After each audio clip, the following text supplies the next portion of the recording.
Study with एल्ट्रुथ में आप सभी का एक बार फिर से स्वागत है। आज हम लोग सूरदास जी की विनय को पढ़ेंगे, एक एक शब्द का अर्थ समझेंगे और एक एक लाइन की व्याख्या भी करेंगे। तो सूरदास जी की विनय, विनय का मतलब ही विनम्र होता है, तो हम विनय को समझेंगे।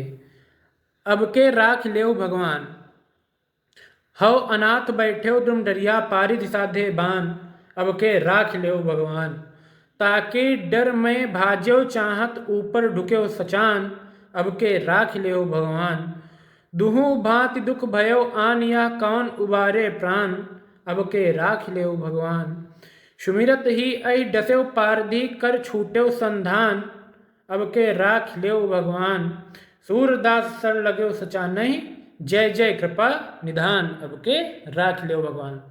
तो यहाँ पर जो है कोई एक पक्षी है जो पेड़ की डाल पर बैठा है और देख रहा है कि नीचे से शिकारी निशाना लगाए खड़ा है। शिकारी यानी यहाँ पे जो है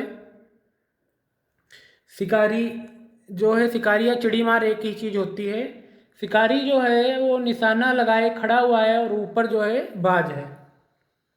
तो अब के राख लो भगवान, हे प्रभु इस बार रक्षा करो। अब के राख लो भगवान, हे प्रभु इस बार रक्षा करो। हाँ अनाथ बैठे हो द्रुम डरिया पारिद साधे बान।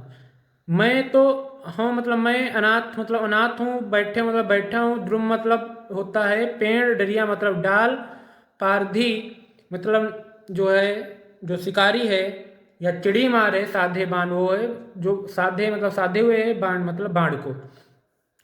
मैं तो अनाथ हूँ, मेरा आपके अलावा इस संसार में कोई नहीं है, मेरा इस संसार में आपके अलावा कोई नहीं है। और द्रुम डरिया पारिद साधे बाण मतलब वो नीचे से शिकारी जो है बाण साधे बैठा हुआ है, मेरी रक्षा करो, मैं अनाथ हूँ, मेरा आपके सिवाय कुछ भी नहीं है, मैं पेड़ पर बैठा हुआ हूँ और नीचे से जो है शिकारी बाण साधे खड़ा हुआ है।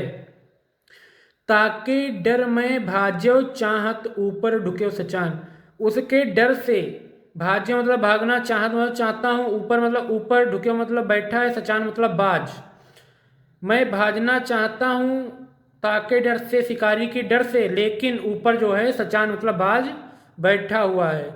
दुहु भांति दुख भयो आन यह कौन उबारे प्राण, दोनों भांत दोनों प्रकार से मुझे दुख हुआ है, यह मतलब यह कौन उबारे प्राण, मेरी प्राणों की रक्षा करो।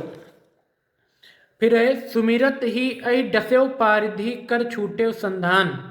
सुमिरत ही ऐ डस्यो, सुमिरत मतलब स्मरण करते करते, सुमिरत ही ऐ डस्यो पारिधि स्मरण करते करते, पारिधि जो शिकारी था उसे सांप ने डस लिया। कर छूटे संधान, कर मतलब हाथ, छूट मतलब छूट गया, संधान मतलब बाण, उसके हाथ से बाण छूट गया और बाण छूटकर जो पक्षी को लगना चाहिए था वो बाज को जाकर लग गया। सूरदास जी कहते हैं सूरदास सर लगे सचा नहीं, जय जय कृपा निधान।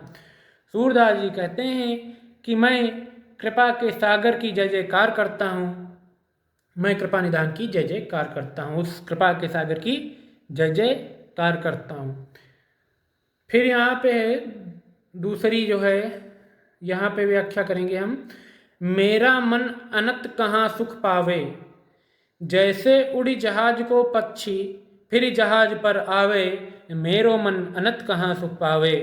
कमल नयन को छाड़ी महात्म और देव को ध्यावे, मेरो मन अनंत कहाँ सुख पावे।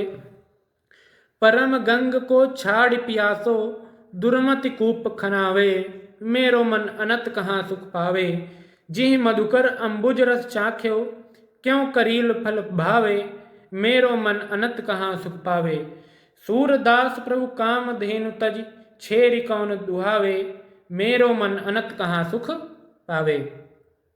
सूरदास जी कहते हैं कि मेरा मन अनंत मतलब दूसरी जगह कहाँ सुख पावे, मेरा मन दूसरी जगह सुख कैसे प्राप्त कर सकता है। जैसे उड़ी जहाज को पक्षी फिर जहाज पर आवे।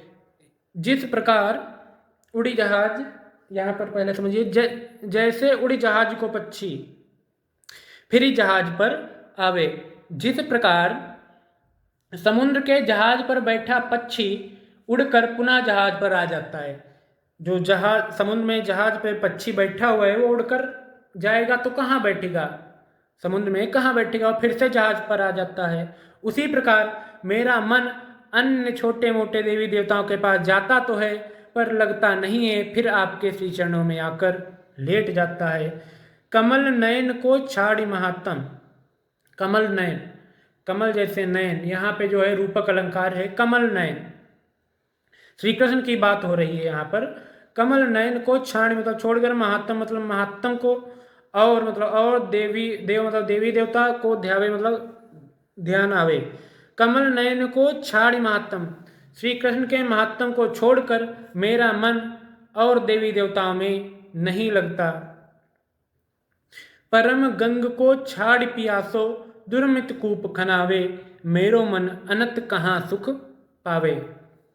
कमल नयन सॉरी, परम गंग को छाड़ पियासो, परम गंग को छाड़ पियासो, यानी जो श्री कृष्ण रूपी परम गंगा है उसको छोड़कर, पियासा मतलब प्यासा व्यक्ति, दुर्मत मतलब मूर्ख, कूप मतलब कुआं, खनावे मतलब खोदेगा। श्री कृष्ण, इसको ऐसे यहाँ पे समझिए कि एक परम गंगा बह रही है और कोई व्यक्ति प्यासा है और परम गंगा बह रही है, और वो व्यक्ति कुआं खोद देगा। कोई मूर्ख व्यक्ति ही होगा जो परम गंगा को छोड़कर कुआं खोद देगा। तो श्री कृष्ण रूपी परम गंगा को छोड़कर कोई मूर्ख व्यक्ति ही होगा जो छोटे मोटे देवी देवताओं रूपी कुएं को खोदेगा। जिहि मधुकर अंबुज रस चाख्यो। जिहि मधुकर, मधुकर मतलब होता है भंवरा, मधुकर का मतलब होता है भंवरा, अंबुज मतलब कमल, रस, चाख्यो मतलब चखा, क्यों मतलब क्यों, करील फल भावे, करील मतलब कड़वा फल भावे, क्यों मतलब क्यों।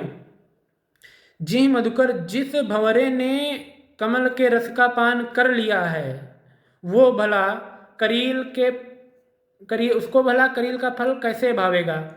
अर्थात जिसने श्री कृष्ण का पान कर लिया है, वो अन्य देवी देवताओं को कैसे भावेगा। सूरदास प्रभु काम धेन तज। सूरदास जी कहते हैं कि श्री कृष्ण रूपी कामधेन को छोड़कर, तज मतलब छोड़कर, छेरी कौन दुहावे। छेरी का मतलब होता है यहाँ पे बकरी, कौन मतलब कौन, दुहावे मतलब दुहेगा।